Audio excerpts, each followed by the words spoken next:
High BP को कैसे कम करें या रोकें। मतलब ब्लड प्रेशर को हम कैसे कंट्रोल में रख सकते हैं, या फिर बीपी हमको ना आए इसे हम कैसे दूर रह सकते हैं।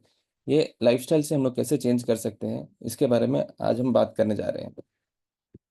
सो बीपी को कंट्रोल रखने के लिए या फिर ब्लड प्रेशर को कंट्रोल में रखने के लिए सबसे जो इम्पोर्टेंट चीज़ होती है वो होता है कि आपका वजन। आपने आपके बॉडी का वजन अगर आप जितना कंट्रोल में रखेंगे या जितना कम रखेंगे, उतना आपका बीपी कंट्रोल में रहेगा। और अगर आप हेल्दी है, अगर आपको बीपी अभी डायग्नोज नहीं हुआ है, तो अगर अगर चाहते हैं कि फ्यूचर में भी आपको बीपी जल्दी ना आए, तो आपको अपना वजन को जितना कंट्रोल में चाहिए, जितना आपका आइडियल वेट है उसमें उसको उसको उतने कंट्रोल में रखना चाहिए। दूसरा जो इम्पोर्टेंट चीज़ है कि डैश डाइट कहा जाता है। इसका मतलब यह है कि जो हम लोग खाने की चीज़ें होते हैं, मतलब हमारे प्रति मनुष्य के जीवन में या फिर एक दिन में जो चीज़ वो उसको खाना चाहिए। तो जैसे कि जितना भी वो खाना खाए, उसमें एक 7 से 8 हिस्सा उसका सीरियल्स होना चाहिए। मतलब चावल, रोटी, दाल वगैरह, ये सब पूरे 7 से 8 पोर्शन होने चाहिए। 4 से 5 भाग उसके कम से कम फ्रूट्स और वेजिटेबल्स, मतलब 4 से 5 पोर्शन में उसको सारे वेजिटेबल्स और और फ्रूट्स लेने चाहिए। एक 6 हिस्सा उसका ये होना चाहिए कि उसमें वो नॉनवेज ले, मटन हो या फिश हो या चिकन, इसमें से कोई भी ले सकता है।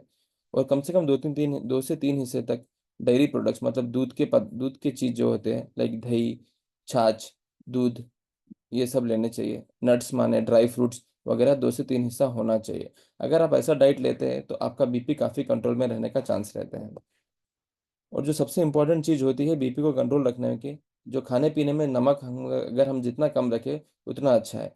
नॉर्मली कहा जाता है कि किसी भी मनुष्य को एक दिन में 1 चम्मच या फिर 5 ग्राम नमक से ज़्यादा नहीं लेना चाहिए। अगर कोई भी इंसान एक दिन में 1 चम्मच से कम नमक लेता है तो उसका बीपी काफ़ी कंट्रोल में रहता है। और अगर बीपी उसको नहीं है तो फ्यूचर में भी उसको बीपी आने का चांस कम रहता है।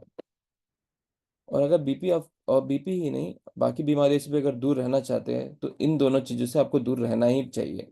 जैसे कि सिगरेट अगर आप कितना कम करेंगे या फिर जितना अगर उसको ना छुए तो ही बेहतर है। और अल्कोहल भी अगर आपको लेने की आदत है तो उसको बहुत ही कम क्वांटिटी में लेना चाहिए। और नॉर्मली कहा जाता है कि हर हर इंसान को अगर कोई अल्कोहल लेता है तो पर डे, मतलब एक दिन में उसे 10 से 20 ग्राम से ज़्यादा अल्कोहल नहीं लेना चाहिए। और आइडियली अगर बेस्ट चीज़ अगर आप मुझे पूछे तो मैं कहूँगा कि अल्कोहल और सिगरेट दोनों से दूर ही रहे। और जो सबसे इम्पोर्टेंट चीज़ होती है जो सारी बीमारियों से हमको बचाता है वो है एक्सरसाइज, व्यायाम जिसको हम कहते हैं। तो ये प्रति मनुष्य को या इंसान को एक्सरसाइज कंपलसरी उसके लाइफ में करना चाहिए। और ये कहा जाता है कि हर इंसान को कम से कम 25 से 30 मिनट एक्सरसाइज तो कंपलसरी करना ही चाहिए। एक्सरसाइज मतलब किसी भी फॉर्म में हो सकता है, या तो आप वॉकिंग के शौकीन है तो वॉकिंग कीजिए, या फिर रनिंग कर सकते हैं, जॉगिंग कर सकते हैं, या फिर कुछ अगर आप स्पोर्ट्स खेलते हैं तो स्पोर्ट्स खेलिए। बट कम से कम 25 से 30 मिनट प्रति मनुष्य को एक्सरसाइज करना ही चाहिए। स्ट्रेस मैनेजमेंट, आजकल हम लोग देखते हैं कि काफ़ी लोग, जवान लोग या जो भी है, काफ़ी काम को लेके स्ट्रेस, घर में स्ट्रेस, फैमिली को लेके स्ट्रेस, ये सारे चीज़ों को काफ़ी स्ट्रेस लेते हैं। और स्ट्रेस में ज़्यादा एंशियस होके, एनजाइटी होने के चक्कर में इसके वजह से भी बीपी बढ़ने का चांस ज़्यादा रहता है। तो अपने आपको आपके स्ट्रेस को कभी हमेशा मैनेज करना आना चाहिए। तो एक एक लोग का एक एक तरीका होता है स्ट्रेस को मैनेज करने का। किसी लोग को पूजा पाठ करके या फिर प्रेयर्स करके स्ट्रेस कम होता है। थोड़े लोग को योगा मेडिटेशन करके, या फिर थोड़े लोग को अपने जो बेस्ट फ्रेंड्स हैं उनसे बात करके स्ट्रेस कम होता है। तो किसी भी चीज़ से अगर आपको स्ट्रेस कम होता है तो उन चीज़ से आप ज़्यादा रहिए। और अपने स्ट्रेस को, मेंटल और फिजिकल स्ट्रेस दोनों को कितना कंट्रोल में रख सकते हैं उतना कंट्रोल में रखिए। इससे आपका बीपी कंट्रोल में रहेगा और बाकी बीमारियां भी आने से बच सकते हैं।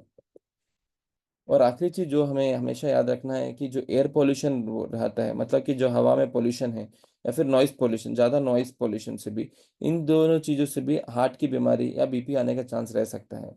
तो हमेशा कोशिश कीजिए कि अगर आप बाहर कहीं जा रहे हैं और अकेले ही जा रहे हैं तो आपके पर्सनल व्हीकल को अवॉइड करें। और पब्लिक व्हीकल्स को जितना यूज़ कर सकते हैं, माने बस को जितना यूज़ कर सकते हैं उतना यूज़ कीजिए। इससे क्या होगा कि पॉल्यूशन कम होगा, वो आपके लिए, बाकी लोगों के लिए और अगले आगे आने वाली पीढ़ियों के लिए भी काफ़ी मददगार मददगार रहेगा। Thank you.